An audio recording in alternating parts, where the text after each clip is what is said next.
Hello friends, आप देख रहे हैं आपका चैनल शेयर बाजार विद आयुष। और दोस्तों, इस वीडियो में हम 5 स्टॉक्स को कवर करने वाले हैं जो कुछ इंपॉर्टेंट अपडेट्स है या तो मूव जो हमको देखने को मिला है उसको हम इस वीडियो में समझेंगे। सबसे पहले दोस्तों शुरुआत करते हैं बीएसई से। आज बीएसई के अंदर एक बहुत तगड़ा मूव देखने को मिला। स्टॉक फिर से 9% ऊपर देखने को मिला है। और जिस तरीके की तेज़ी लगातार बीएसई में देखने को मिल रही है, कल का दिन भी काफ़ी बढ़िया था और आज मतलब कल मोटर ट्रेडिंग के दिन भी काफ़ी बढ़िया किया। एंड ओवरऑल पिछले 5 दिनों में 11.86% बढ़ा है। लास्ट एक महीने में ओवरऑल 56% बढ़ा है। लास्ट 6 महीने में 324% बढ़ा है। एंड ओवरऑल पिछले एक साल के अंदर स्टॉक ने ऑलमोस्ट 300% तक के रिटर्न आपको डिलीवर करें। तो एक बीएसई के अंदर एक अनबिलीवेबल सा मूव हमको देखने को मिल रहा है। थोड़ा सा बीच में स्टॉक ठंडा पड़ा था और एक टाइम पीरियड आया था जब स्टॉक कुछ चल नहीं रहा था और गिरावट हमको देखने को मिल रही थी। वो टाइम पीरियड अब एग्जैक्टली ये कह सकते हैं जहाँ पे स्टॉक में आपको ज़्यादा मूव देखने को नहीं मिला। अगर मैं साफ साफ चार्ट में देखूंगा तो आप खुद नोटिस कर सकते हैं कि 1% 2% ज़्यादा के रिटर्न नहीं थे। ये कब था? 2 जनवरी से 2 जून। मतलब आप समझ सकते हैं कि दोस्तों ये जो 6-7 महीने थे वहाँ पे स्टॉक ने अपने आप को ठंडा रखा। स्टॉक डेफिनेटली एक जगह पे कंसोलिडेट किया। बट उसके बाद से जो 2 जून है उसके बाद से जो स्टॉक चलना चालू किया है, मोर देन 300% के दोस्तों रिटर्न स्टॉक ने डिलीवर करे। तो ये दिखाता है कि हाँ, स्ट्रेंथ कंपनीज में होती है। जस्ट ये होता है कि आपके अंदर वो पेशेंस है कि नहीं, वो समय आप दे सकते हैं कि नहीं। अब ज़रूर देखिए, वैल्यूएशन से बात होती है तो ये करीबन 51 की प्राइस टू अर्निंग पे अब ट्रेड कर रहा है। लेकिन जो तेज़ी है वो अपने आप में दोस्तों अनबिलीवेबल है, राइट।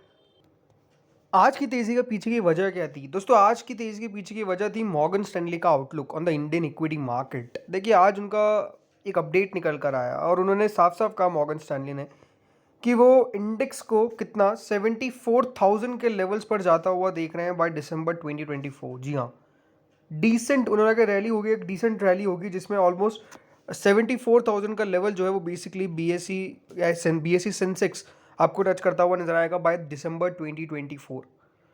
तो इसका मतलब ये बात साफ है कि अभी भी देखिए मार्केट के ऊपर अगर आप ग्लोबल बड़ी बड़ी ब्रोकरेजेस की बात करते हैं तो उनका आउटलुक बहुत पॉजिटिव है।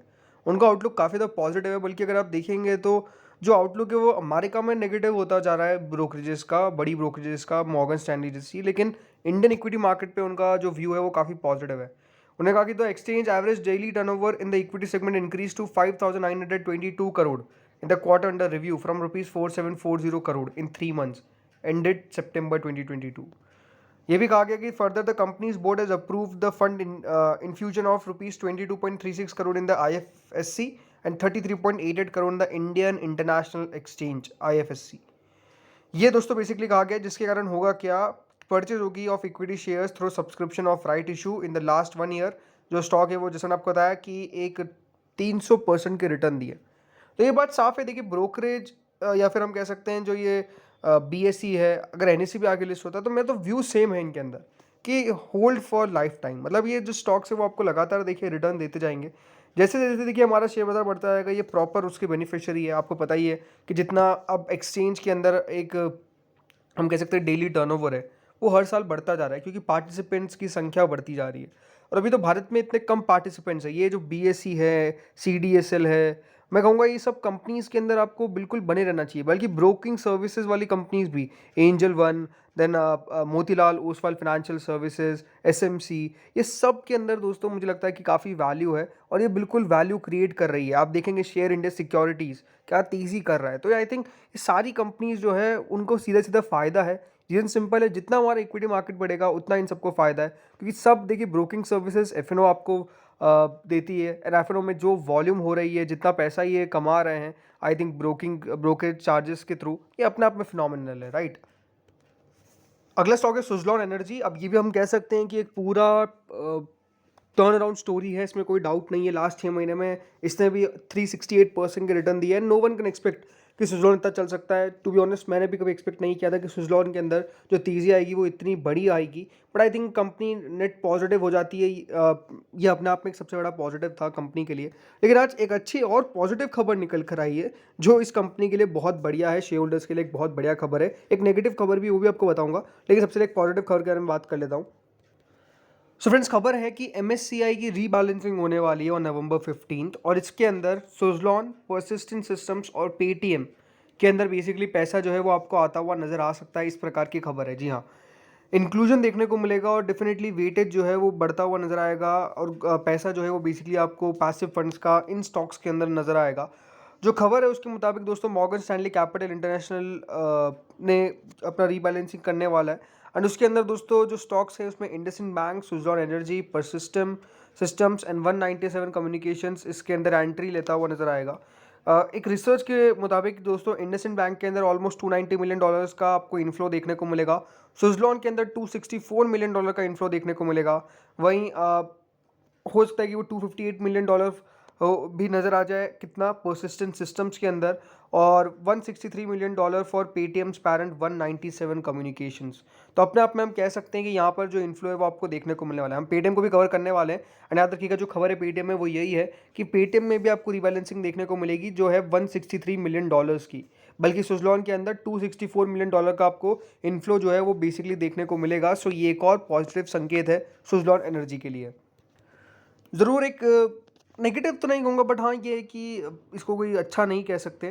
म्यूचुअल फंड्स ने दोस्तों बेसिकली अपना स्टेक बीएसई डिक्सन टेक्नोलॉजीज में बढ़ाया, लेकिन सुज़लॉन एनर्जी के अंदर आपको नज़र आएगा कि म्यूचुअल फंड्स का स्टेक बेसिकली हटता हुआ नज़र आया है, कम होता हुआ नज़र आया है। ये दोस्तों अपने आप में इम्पॉर्टेंट बात है कि म्यूचुअल फंड्स के द्वारा बेचा गया है सुज़लॉन एनर्जी, जो ज़रूर कोई अच्छी बात तो नहीं है। सुज़लॉन के अंदर फ्रेंड्स करीबन 1336 लाख शेयर्स, मतलब 1336 लाख के शेयर्स बेसिकली बेचे गए हैं और ये ऑलमोस्ट 410 करोड़ के आसपास बैठता है। तो इतना सेलिंग आपको देखने को मिला है। सुज़लॉन में है, बंधन बैंक में है, चोला फाइनेंस में है, MCX, SAIL, Ipca, IDFC, Atul, Coromandel, then Gujarat Gas, Prestige Estates और आईजीएल। इन स्टॉक्स के अंदर काफ़ी ज़्यादा म्यूचुअल फंड्स की सेलिंग देखने को मिली है in the month of October. But इसमें बताया कि एक पॉजिटिव खबर आ चुकी है, वो यही है कि आपको एमएससीआई का रीबैलेंसिंग के अंदर इनफ्लो देखने को मिलेंगे सुज़लॉन एनर्जी में। अगली खबर है friends Computer Age Management System यानी कैम्प्स के ऊपर। तो आज कैम्प्स में आज एक बहुत बढ़िया मूव देखने को मिला।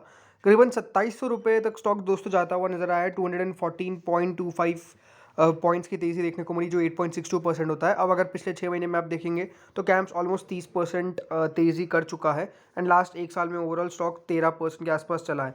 देखिए अभी तक अगर कैम्प्स की बात करते हैं तो रिटर्न्स तो अपने आप में देखिए अच्छे कमा कर दिए हैं, बट हाँ ज़रूर जो एक समय में आपने एक बहुत बड़ी तेज़ी देखी थी अभी तक वो स्टॉक पूरी तरीके से कवर नहीं कर पाया है, इसमें कोई डाउट नहीं है। अगर ओवरऑल हम लेवल्स की बात करता हूँ मैं वहाँ से, तो स्टॉक अभी भी आपको ऑलमोस्ट 20-22% 32% के आसपास नीचे दिखता है। तो एक बहुत बढ़िया वहाँ पर अभी भी आपको एक गैप क्रिएट देखने को मिलता है एंड वो गैप कब फिल होगा वो हमको देखने को ज़रूर मिलेगा आने वाले समय में।